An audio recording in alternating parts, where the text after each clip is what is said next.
that team really defends. They're athletic and bothered us, especially in the first half. We turned it over 9 times, which was disappointing. But they guard you, and they got second shots, and it was kind of hard to get away from them. I love what Pat Connaughton did. For him to guard that guy like he did and then do what he did on the offensive end, he was such a man, and I think our front line was that. Our guards weren't as good tonight, and they weren't as good as they've been, and when they aren't, we labor. So they get a chance to bounce back and practice in another game on Wednesday. Mike, you've been getting on Pat to attack the rim a Yeah. little bit more. I think that's really helped us. He was doing it in practice, but he started doing that more against Purdue, and we've kind of tried to keep motivating him to do that, and it just gives us a whole nother element. He can finish. He could always finish around there. He just needed to do it more. The thing that he's doing is getting in there with 2 dribbles and making passes. And he didn't do that at all last year. And that's where he's made big improvement. And again, we ask him to guard the best guy, and he just goes, "Thank you very much, I'll take that." It's just really mature. Did he have to learn how to penetrate, or was that just something that he, as a freshman, was a little bit hesitant? Probably, no, he could always go to the hole. I think it was a little bit with our team, this is kind of how I play. I spot up and shoot, I'll rebound a little bit. It was because I didn't, we had the 1 dribble rule with him last year. And sometimes... It's hard to drive with a 1 dribble. Yeah, well, because if he went more than that, it was usually a turnover last year. That's why there was a 1 dribble rule. Sometimes when he went 1 dribble, I would start sweating.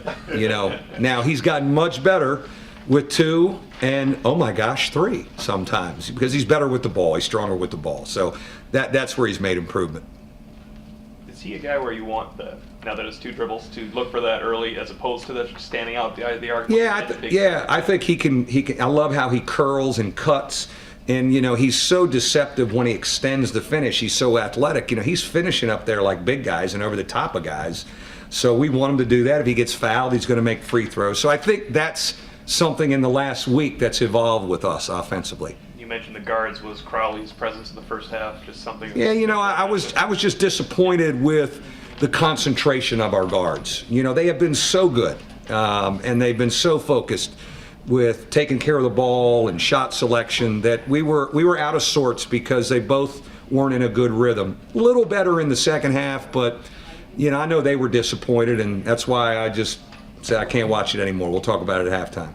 Best part for them is just turn around so quickly and got to turn around and have a good practice tomorrow. Yep, we need a good. We can't go for 2 hours, but we need a good 60 minutes of competing and taking care of the ball and running and defending, and then it is good to turn around and play.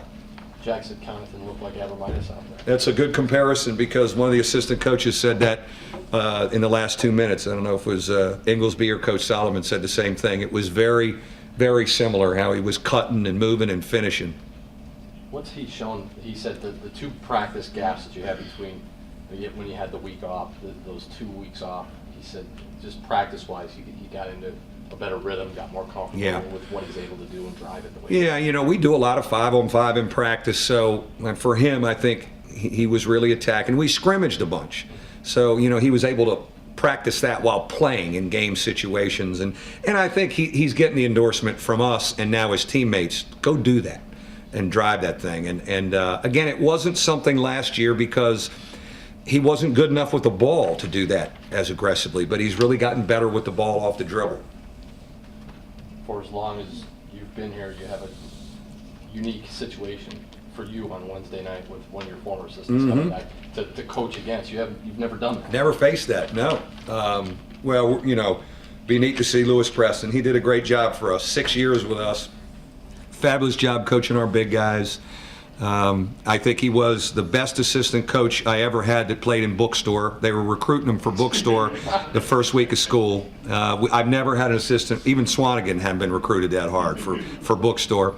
But great with our guys, really good with the big guys, had deep relationships like a Harold Swanigan and Humphrey. Those were kind of his guys to manage my first couple years. And, I didn't have deep relationships because I didn't recruit those guys. So he really helped me bridge that gap while he was here and went on to Florida, did a good job, Penn State. He's trying to build a program down there, and, we certainly welcome him back.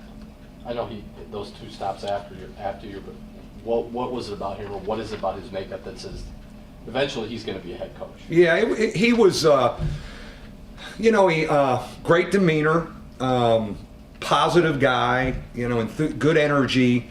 And I just thought, relationship-wise, he was so good with players, knew how to draw the line. He wasn't their buddy, but he knew how to communicate with them, and they respected him. I think with his stops in his coaching career, he learned a lot.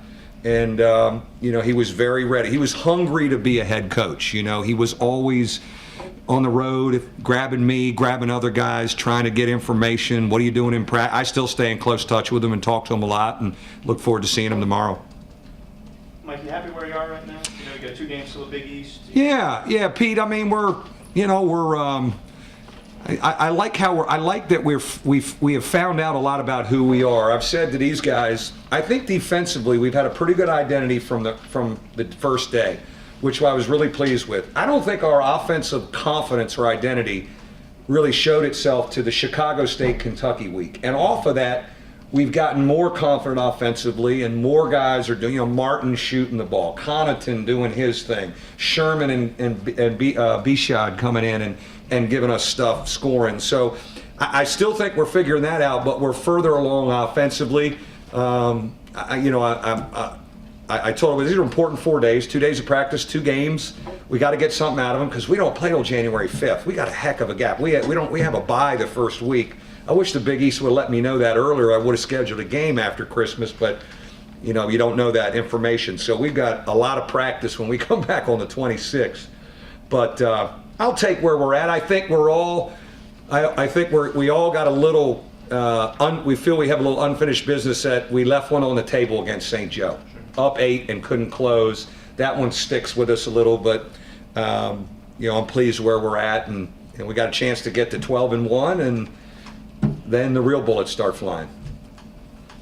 Now, I don't mean expansion, the league.